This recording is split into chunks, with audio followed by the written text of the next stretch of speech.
Welcome to RewirED, the podcast from the Office of Dyslexia and Reading Disabilities, where we connect educators, families, and advocates working to ensure every child in Connecticut learns to read and thrive. I'm your host, Kristin Allen. Today, I'm joined by Goviana Morales, a bilingual consultant with the Connecticut Parent Advocacy Center, also known as CPAC, and a passionate advocate for family engagement and equity in education.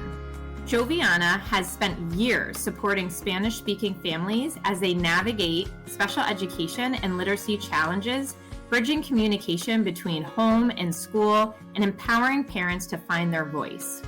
We'll explore her journey, the work of CPAC, and how cultural responsiveness, collaboration, and advocacy can transform outcomes for students with dyslexia and other reading difficulties. Whether you're an educator, a family liaison, or a parent looking for guidance, this conversation is about turning awareness into action and ensuring every family feels seen, heard, and supported. So Jovi, welcome. Thank you. Thank you for having me. Excited. Of course. So before we dive into your work at CPAC, I'd love for listeners to get to know you a little better. So what brought you to this role and to this mission of supporting families?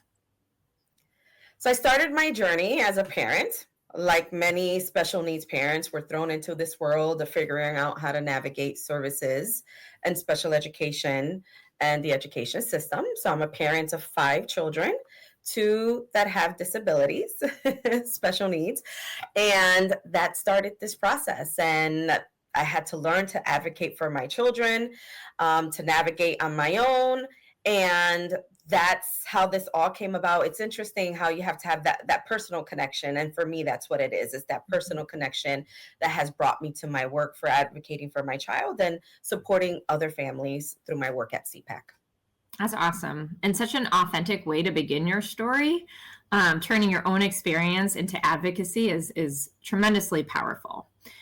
So building on that, what was it that really inspired your passion for supporting Spanish-speaking families as they navigate special education and literacy challenges? Sure. So my background, I'm Puerto Rican. So as a youngster, as an adult, and even I remember being young and going to places, whether it was school or going to the doctor's office, and seeing kids my age translate for their grandparents, their parents. So I think that as an adult now, and even witnessing those experiences of having other, younger kids and students translating for families and interpreting for families, that is also very personal, right? Because I've experienced it and witnessed it. And although my family lives in Puerto Rico, so they don't live here. So I didn't do that personally. I did see it from others. I had the privilege of knowing both languages very young. So I can understand what was being said in both languages. And sometimes it'd be like, well, that's not really what they're saying, right? And overhearing the conversations.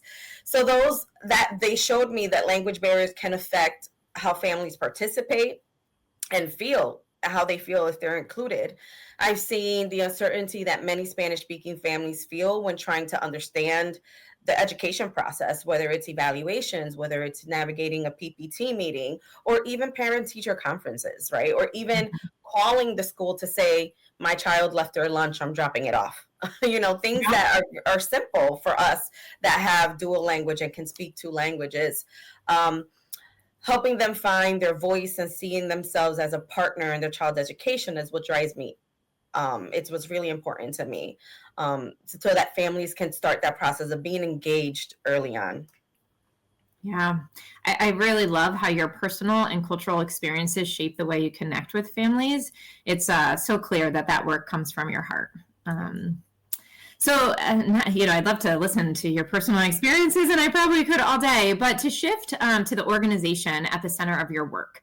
For listeners who may not be familiar, can you tell us a little bit about CPAC and how it supports families across Connecticut? Sure. So CPAC provides training, information, and support for families of children with disabilities from birth to age 26 and the professionals who serve those families. We help parents understand their rights, navigate special education process 504s, and we work collaboratively with the school districts to improve outcomes. I want to just share a little bit more information that CPAC is a Parent Training Information Center for Connecticut. So IDA, Individuals with Disabilities Education Act, requires that there is a PTI, a Parent Training Information Center, in all the states. Some states have multiple PTIs and they're not called CPAC. They will have their own name. And for Connecticut, because we're such a small state, we only have one, which is CPAC, Connecticut Parent Advocacy Center. So we're the Parent Training Information Center for Connecticut families.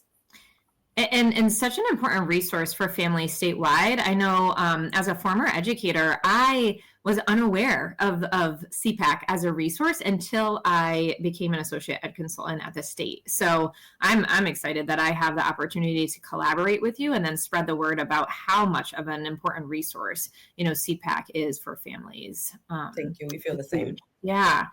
Can you share a little bit more about the specific supports or programs that CPAC offers for Spanish-speaking families?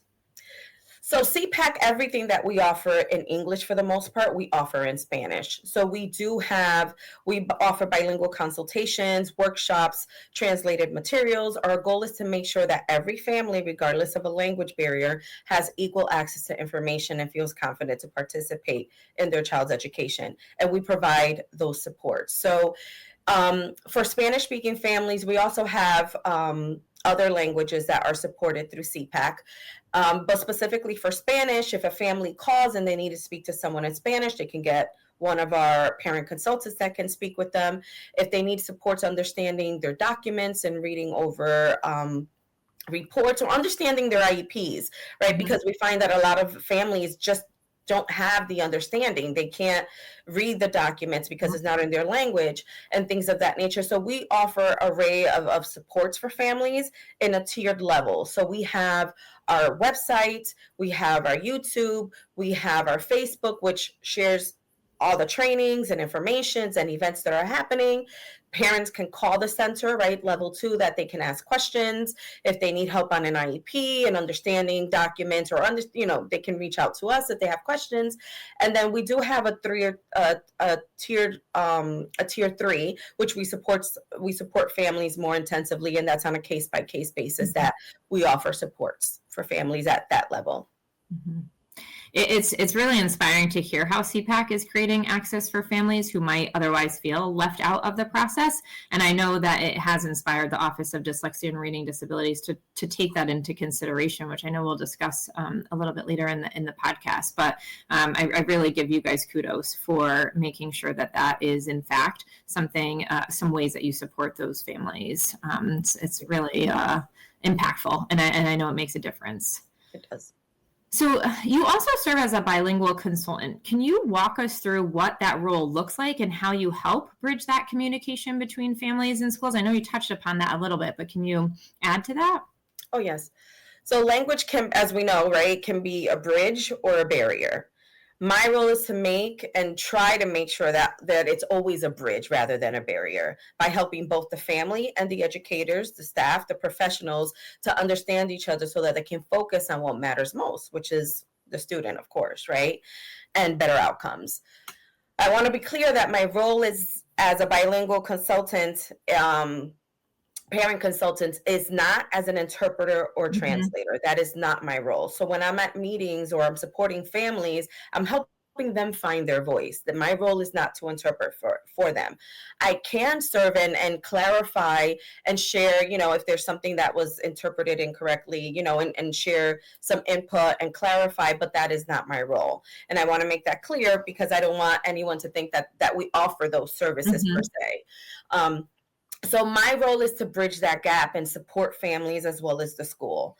So some of the ways that we do this is on the parent side is that we can support families in preparing for parent-teacher conferences, PPTs, by having the parent feel empowered for asking for information beforehand in their language, for IEPs to be translated, evaluations to be translated, so that they can understand and have meaningful participation at their child's PPT. Yeah. We also encourage families to ask for interpretation services ahead of time, right? So that the school is not trying to find someone last minute. It helps when the parents do that portion, right, to support the district. And we also help on the district side in helping them understand that if you are being asked for interpretation or translation services, we have to consider how long it takes to get an interpreter, right? So if we're going to have a meeting tomorrow, will there be an interpreter available with such short notice, right? If we have to translate documents, and we have a PPT tomorrow, is that going to happen, right? So we want to build the capacity of the school team to be able to support the families, but then the families have to be able to have that voice to share that information.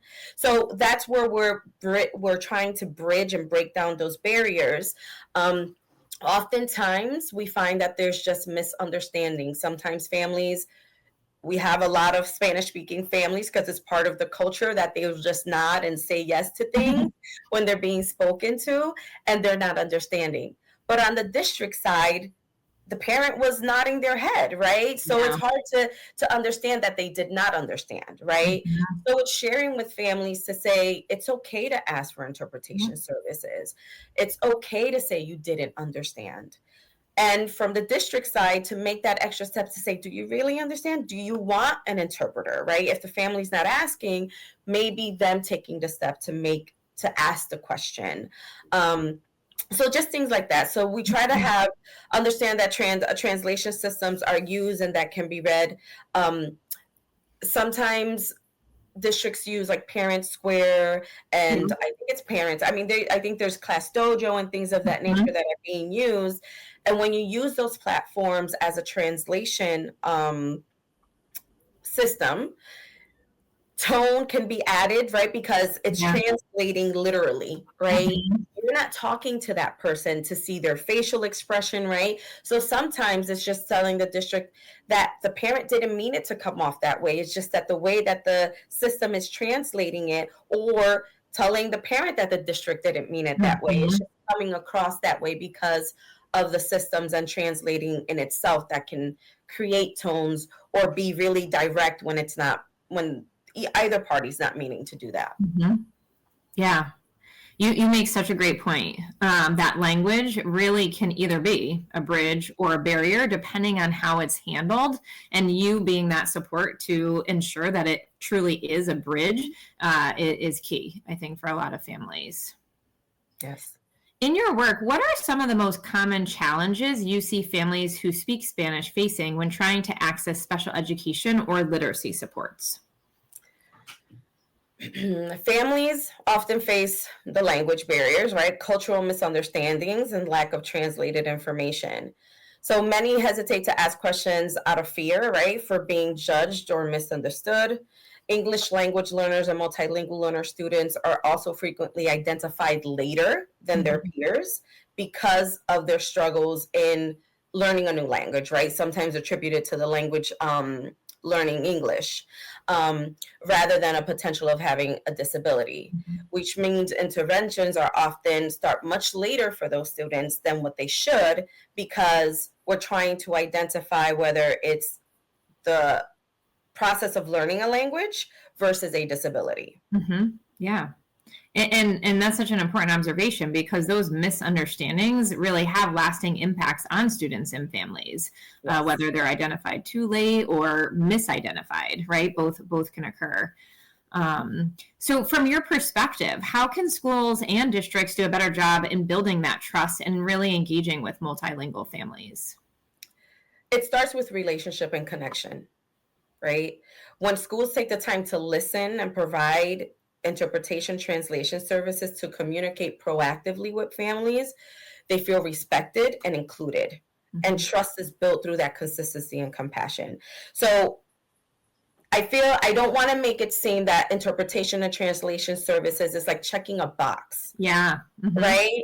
It is a way that families can communicate, right? And for families who are non-English speaker, whether it's Spanish or any other language, I'm going to speak to Spanish because that's the language that I speak, but I mean, that is to any language. Yeah. When you communicate with that person in the language that they can understand and communicate with you, communicate through, you're building that connection. Right. So we have to start with that connection, with providing the family a way to connect in their language, in a way that they can express, share concerns, share wins, right? Like, it's not all about concerns. It's about, hey, my child had a good day today. Thank you for being a good teacher, right? So building that connection through interpretation services, or where family can connect, is how we build that trust, is how we start that bridge of being a team rather than a us versus them, or a you and I. It's a team. Yeah. And I truly appreciate your emphasis on relationships. That trust, that consistency, it makes a difference, and allows, the student to be at the center of moving forward and ensuring that all of their needs, academic, social, emotional, behavioral are met. And so, that emphasis on relationships is really important. It is. I know a hot topic is the importance of cultural responsiveness. Can you speak to what does that look like in action when we are supporting families, or when you're supporting families as CPAC? I would say for me, it is meeting families where they are, respecting their values, communication styles, and lived experiences. It's about seeing culture as a strength and not a barrier. Understand that the education system may be very different where they're from, right? So if we're talking about cultures and keeping the same of English language learners, multilingual learners, some families where they're from, they don't receive education. So when they come here and there's a level of expectation for the parent that they've never had to deal with, right, or are unaware. Like here, we use a lot of, we use the parent square, which is kind of like a texting system, right? We use emails, and it might be that where they're from, it's a phone call, right? And teachers are overwhelmed. They're trying to do something, a text is much easier than taking the time to make that phone call. I get it. It is much easier to sending an email to 25 parents, right, rather than giving them a call. And I'm not saying to call every parent, because some parents prefer the email. I know that I would prefer the email, because throughout my job all day, I'm on the phone. So I can see the email. It's not an emergency. Fine. I looked at it. I'm okay, right? But that may not be where other families are. Some families might need that phone call. Some dynamics of family dynamics is that it's not the parent, it's the grandparent who's raising a younger child, and technology for them is they can't navigate technology, right? So we have to meet the families where they are. And that means that if this family requires a phone call, let's be intentional. Let's make that phone call, right? And it might also be that the parent was never exposed. Teach them about what Parent Square is and how to use it. Exactly. They might have said, well, I can communicate, but I don't know how to say it in English, right? So they're not using a device, a tool, a system of technology that may be very useful, but they don't know how to use it. So some families don't have emails. I've dealt with grandparents who don't have email addresses, right? And sometimes it's sitting down and saying, let's create an email address. Let me tell you why it might be beneficial for you. So it's looking at families individually. And yes, some of the things that we do as a system are perfect for many of our families, but some of them are not. And we have to take that time to be intentional to see how can we meet this family where they are. Yeah. And that's such a beautiful way to put it, meeting families where they are and honoring their experiences, really in order to make that meaningful impact. I love how you said that. Thank you. So for parents who might still feel unsure or intimidated, what advice do you give them about finding their voice and advocating for their child at school meetings? I think it's letting parents know that they're an equal member at the table. As a parent, I think culturally too, we're taught that you respect especially when it's school professionals, right? You sort of turn into the student all over again when you're PTs, right? Mm-hmm. So it's like there's this level of respect that you're like, well, whatever I'm being told it is what it is. And then as a parent, you question yourself. You're like, but this is what I'm being told, but I'm not seeing this. I'm struggling. They're crying to do homework where it takes us 2 hours to complete homework, right? Like so as parents, we see that there's something wrong, but we don't want to challenge, right? We're scared to challenge. And I think that the biggest thing is letting families know that you are an expert, right? I think sometimes we don't give ourselves enough credit. We don't have to have a doctorate, right? To be at that table, to have you're an expert in your child. You're an expert in your child. And I know it's cliche and everybody uses it. I know. Right? But I know my child, right? I'm at home. I see the struggles and I see the wins too, right? I see all of it.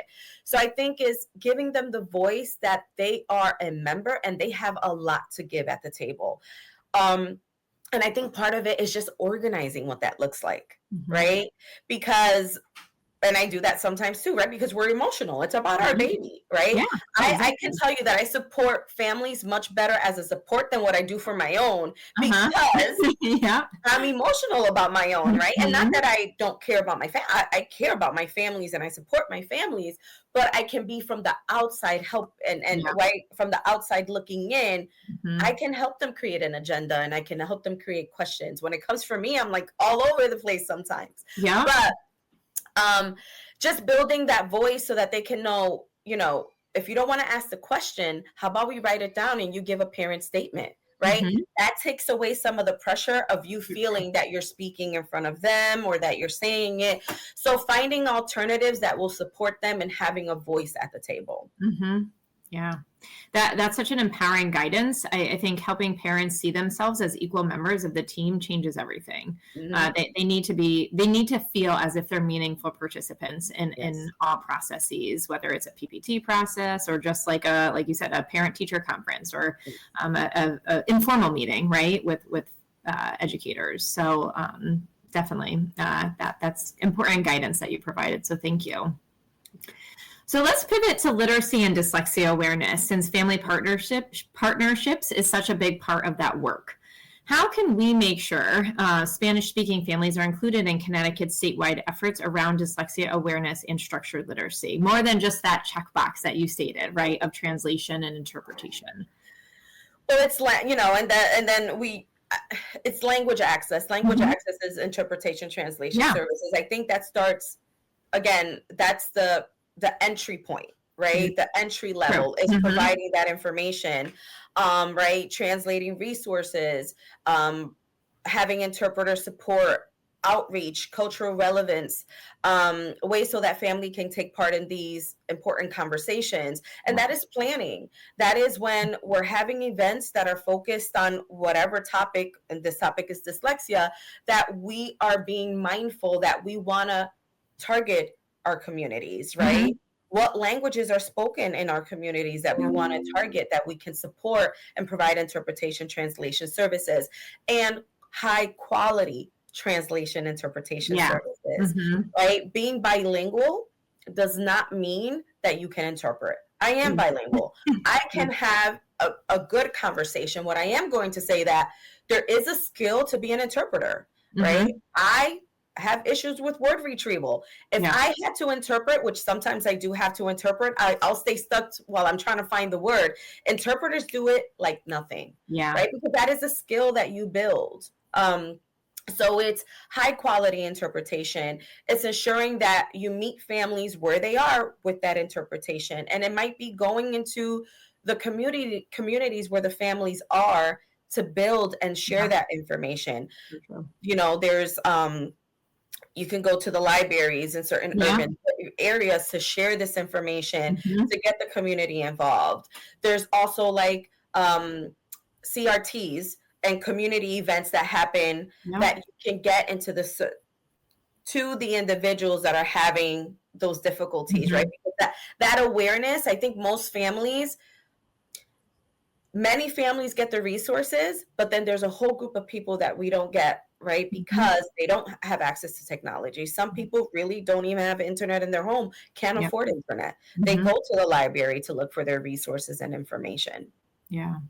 That focus on inclusion through language access is so vital. We're so fortunate to have you be part of our dyslexia collaborative to give that perspective, and it helps us kind of focus our efforts. For example, going to the libraries as part of the library campaign is something we're trying to do across the state. Going to family school events. So we were lucky enough to go to the Connecticut Family School and Partnership event. I think you were there as well. And then from that, we actually were able to build connections. And just this evening, Amy and I are going to an event in Waterbury around family and school partnership. So it's kind of like getting yourself out there, right? Building those connections so that you can hear from the people out there in terms of like, what can we do to support and provide that access for all of the families in Connecticut, especially around literacy instruction. Yes. And then other families tell other families, right? That's how the word gets out. They go to the events and they share this information that, like, oh, I found this, I found that, and that's how word gets out because they build that network that families share information with each other. Yeah. So true. Are there any unique considerations or best practices when supporting bilingual or multilingual students who may have reading difficulties or dyslexia that you can speak of? Absolutely. So we need to better understand how the two languages interact and avoid over-identification or mislabeling or under-identification, right? I think they're all sort of, like I said, for some students that are EL, English language learners or multilingual learners, they are sometimes identified later because of the language, right? Because they're not sure if it's whether it's due to the learning of English or is it because of a disability, right? Yeah. And then, so we have to evaluate the students in both languages, right? Understand what is their dominant language. If the issues are seen both in their language, in the dominant language, let's say it's Spanish and English, then do we need to consider that this is a disability, is showing up in either language, right? Or is this something that is just showing up in English because it is a learn, right? They're acquiring, exactly.